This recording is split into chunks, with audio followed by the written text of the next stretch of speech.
Auburn misses out on a major target in the transfer portal.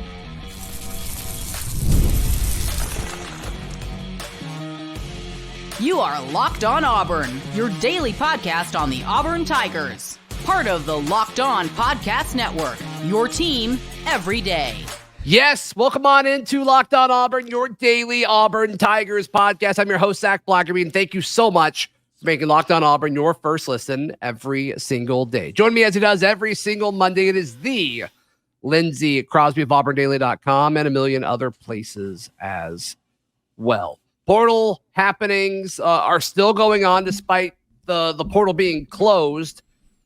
And Auburn lost out on what I think was a major target and what would have been a major addition to their roster. Former San Jose State corner Javion Cole, he visited Texas this past weekend, and he committed to Texas over the weekend.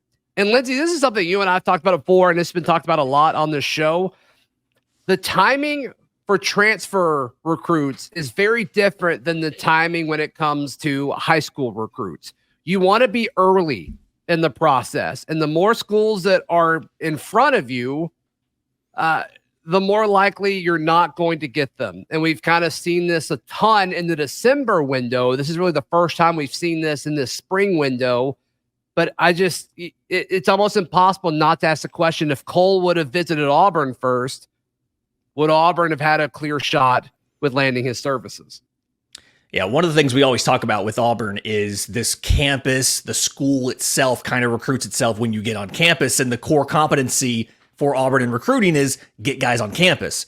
And it makes sense that in high school recruiting, you want to be the last person to talk to them or to see them before they sign their letter. That makes sense, but it's the other way around here. And it feels like, correct me if I'm wrong, feels like a lot of the signees we've seen in the spring portal window, Auburn was either the first or one of the first teams that they came to visit. And it kind of makes sense because, one, you can go out there and show, hey, I am 100% serious about adding you to our roster. But the more schools that get a chance to get that player there before you do, someone's always going to have the right combination of an enjoyable visit, a good sounding offer, like with Cole in Texas, where he just goes ahead and says, you know what, shut it down, I'm done, I'm here. So being in front of these guys is incredibly important. And I feel good that Auburn has people now whose job it is just to kind of monitor this stuff, have plans ready if players enter the portal and identify who they'd like to add, and they can jump on these right away. I mean, it's pretty amazing how compact this recruiting process is, because all these kids have been recruited before, right? I mean, they started getting recruited when they're 9th or 10th grade, and it stretches out 2 or 3 years, depending on how good of a prospect you are, and you eventually sign on early signing day or whatever. Now with the portal, they're condensing all that to 2 weeks, and some of these folks visit one, like we kind of saw with Cole, and it works, it fits what they're doing, and it's done. Like, the level of urgency is just so high. Now, you do see some guys, Philip Bleedy took several visits. He took his time. Maybe he was going to be more methodical than most just because of his life situation. He's married, has 2 kids. Like, there's a lot of factors at play here. But you see so many of these guys, they get whether you would have to assume the NIL offer that they want, and they signed the dotted line and ended up with their school. I do wonder, and we kind of saw this before NIL was quote unquote legal to use as a recruiting tactic, but I think we all can kind of know that it was probably used before that was legal. But now especially, you got to think it's like, okay, this is your package that we have available to you. If you go elsewhere, this number could change. So if you want this right now, you can sign this right now and it's yours. And that could be part of this. And I kind of don't expect that to go away. But regardless, this is one that's just like, I wish Auburn would have been the first to land Cole's visit, because I think he's a really good corner.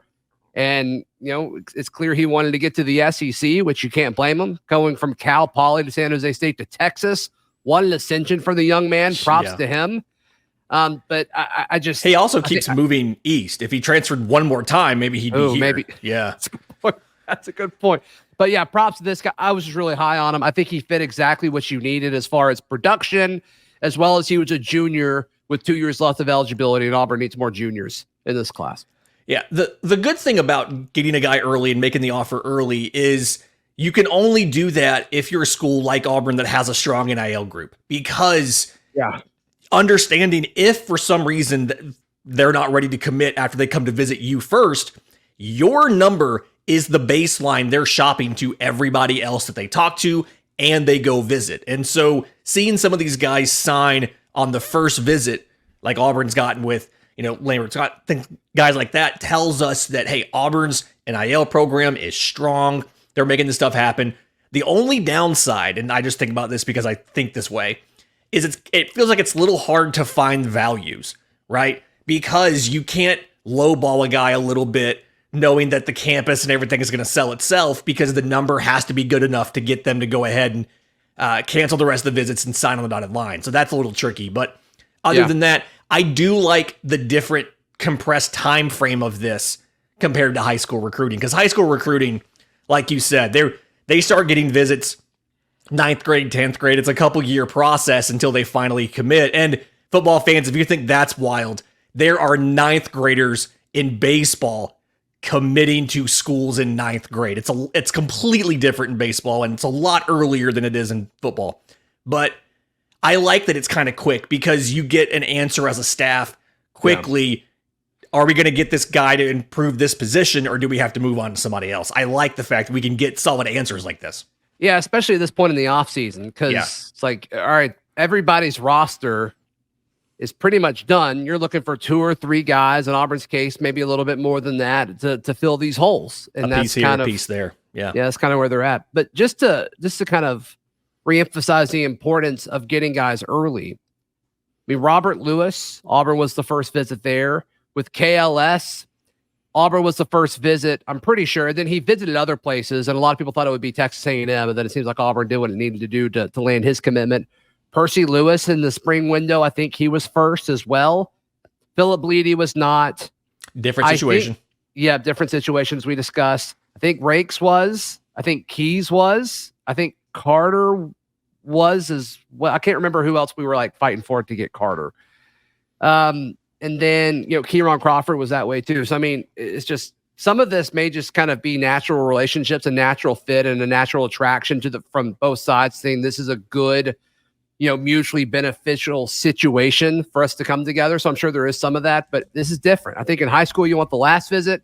In recruiting, you want the first visit. And sadly, with Cole, Auburn didn't get it. So where could they pivot to next, and what's next in the transfer portal in regards to the Auburn Tigers? All that's coming up right here on Locked On Auburn.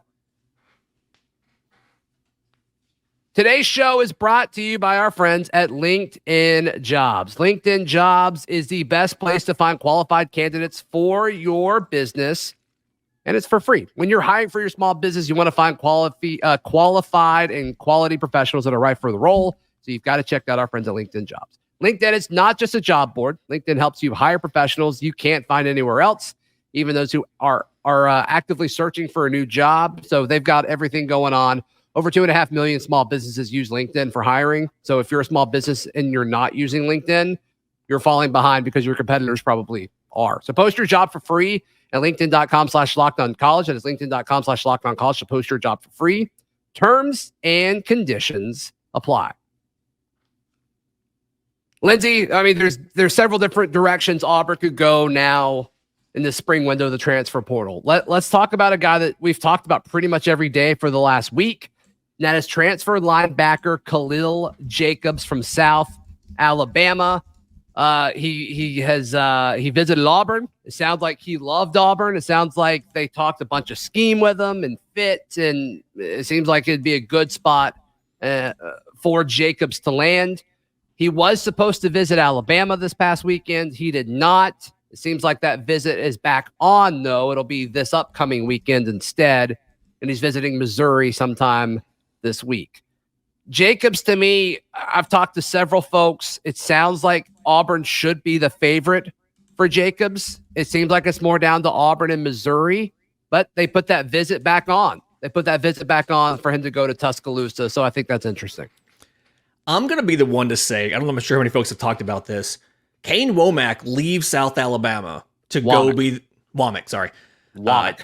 He needs to win more before I get his name right. To be the coordinator at Alabama, and his player doesn't want to go visit his school. Like, to me, that's a red flag.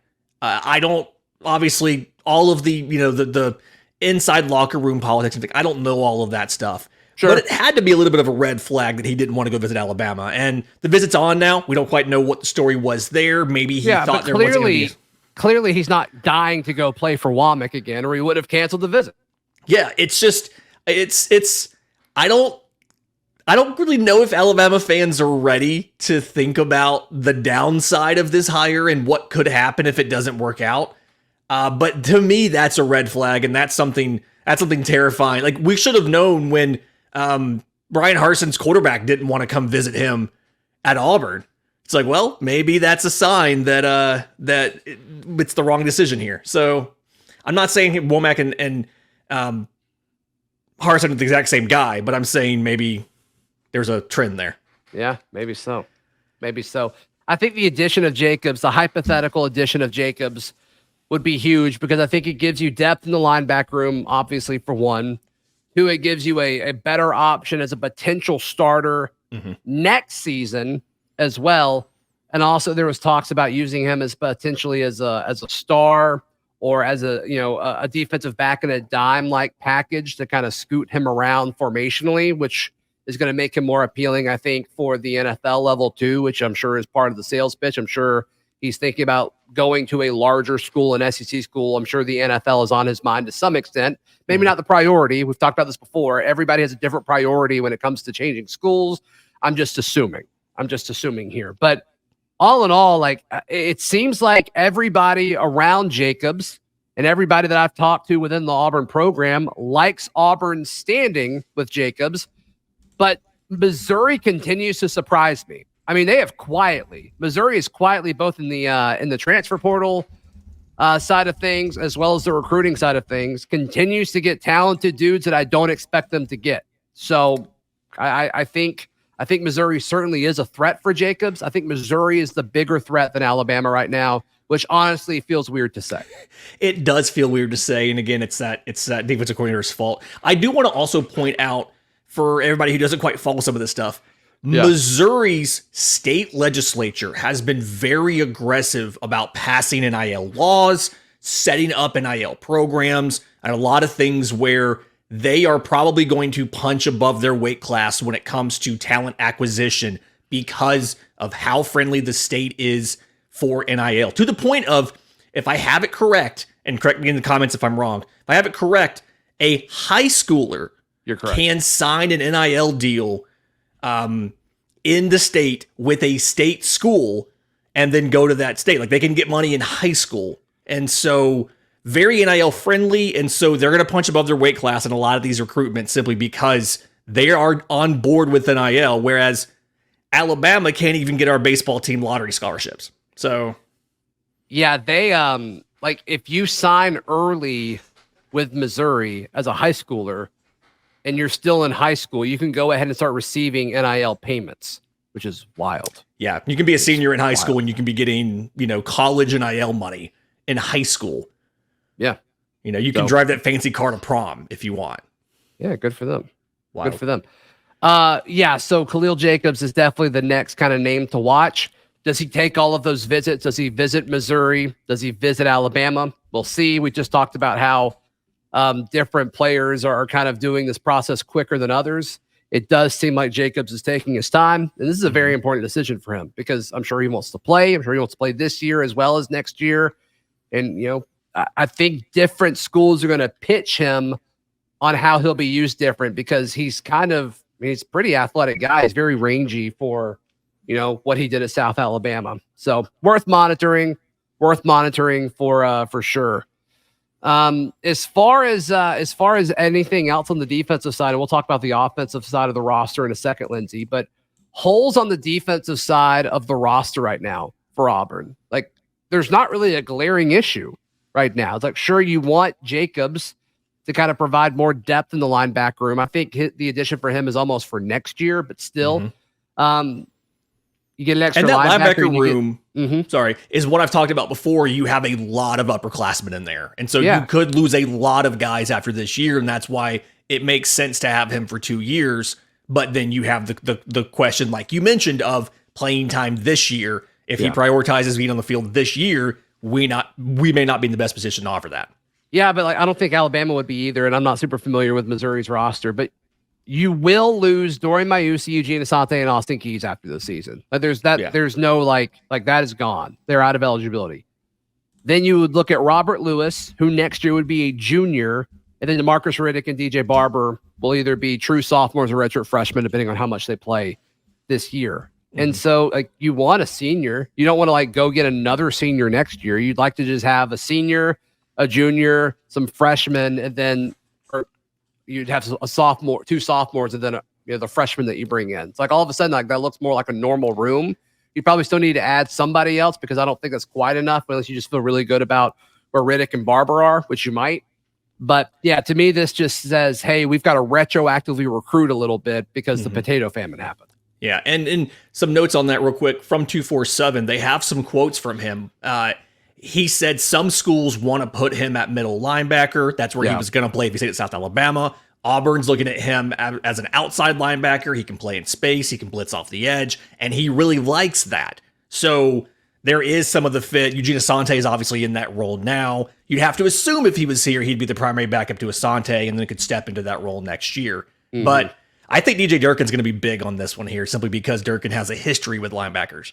If I was a linebacker, I would want to play for DJ Durkin first and foremost of all the schools mentioned. Over his former head coach? I think so. I mean, I think Durkin's got a better track record as far as getting guys to the league and executing at an SEC level. Yeah, 100%.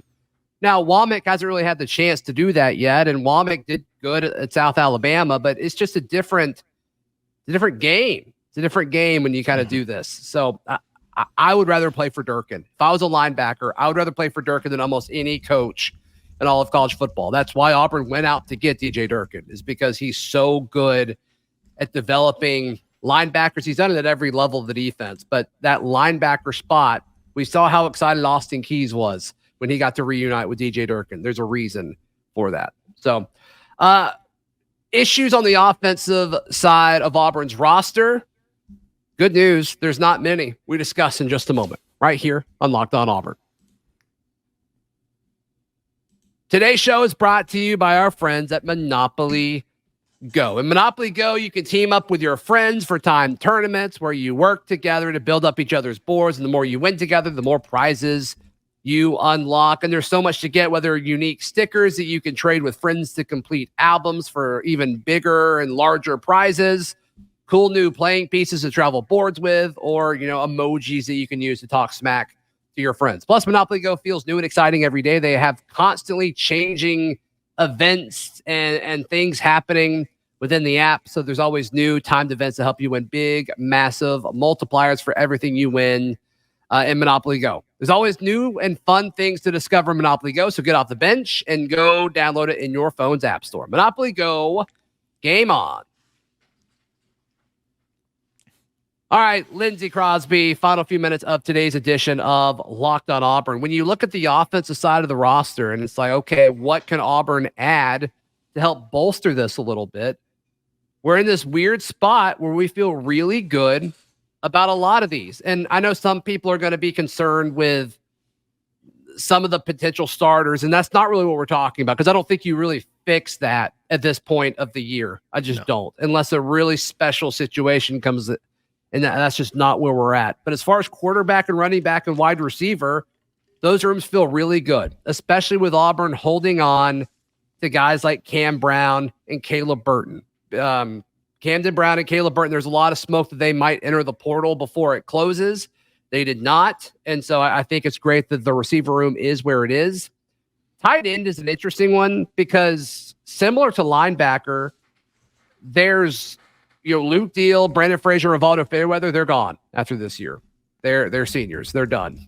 Then after that, you'll have Micah Riley, who is a redshirt sophomore, and Rico Walker, who is a true sophomore right now, and that's it. That's it. You've got some freshmen coming in, but I think that's going to be a position room where they're going to have to go out and get an upperclassman next year. Could that be a thing where you go ahead and maybe put a feeler out for some potential tight ends? Worth monitoring. I haven't heard any names or heard that they were doing that, but just when you look at the roster, I think that is something that might be worth considering over the next few days as this kind of spring portal starts to kind of fizzle out a little bit. And then offensive linemen, like you just have so many already. I've heard of a few offensive linemen that they might be interested in, and maybe that'll make sense. There's a kid from Akron, I think, that's supposed to visit this week. But outside of that, I just, the offensive line seems solid to me, both with the starters and with the two deep. Yeah, I mean, you have probably 10 or 12 guys that you could put into games and not be terrified about what would happen on the offensive line. And I feel like we haven't necessarily said that since the early Gus Malzahn tenure here at Auburn. They've completely rebuilt the depth there. Percy Lewis coming in, I really think was a big impact because it moved a lot of guys into it's like adding a star closer to your bullpen, right? It pushes everybody back into an easier role. And so him coming in and being the left tackle for this year really does a lot for Auburn. But tight end's the big one for me. And then depending on what happens after this season, you have to wonder about at quarterback. Peyton Thorne moves on. Let's say Holden Garner transfers. You have a lot of youth and inexperience in that room. And so is it possible there's a transfer in the room for 25? Maybe. But tight end's the only one where you can say right now you're going to have to go out and fortify that room somehow, unless one of these wide receivers decides to bulk up a lot, slow down a little bit, and move to tight end. I just don't really think that's a sustainable plan. Yeah, I don't even know who that would be. I don't even know who that would be. We've seen other schools do that. I just don't know who that would be. Yeah, you mentioned the quarterback thing, and it's like if Juju Lewis comes in, the 5-star, some places have him as the best quarterback in the country. It's like that changes everything. Yeah, I mean, that's a lot of experience, but but you take it because it's like, I mean, Auburn hasn't signed a guy like him in a long time. So, I mean, that's going to be something that would definitely make some people lose or leave. We'll see what happens with that. Yeah, offensive line, like now that I count it, I think Freeze's number is 16. I think he likes 16 scholarship linemen, and they're 15 right now, if I'm counting correctly. So maybe offensive line is certainly one to look at. We'll see over the next coming days, but all in all, I just what they've done with his roster. I know we've said it a million times, but what they've done with his roster, it just looks totally different from when he took over a year and a half ago. So props to the staff once again for pulling all of that off. So, Lindsay, as far as if folks want to check out everything you've got going on, there's a lot of it. How can people do it? I'm on Twitter at Crosby Baseball. It's the hub for everything. If it's the Auburn writing, auburndaily.com. If it's the Atlanta Braves, bravestoday.com. Yep, and you can find all my written work at auburndaily.com, and we will see you tomorrow. This has been Locked On Auburn.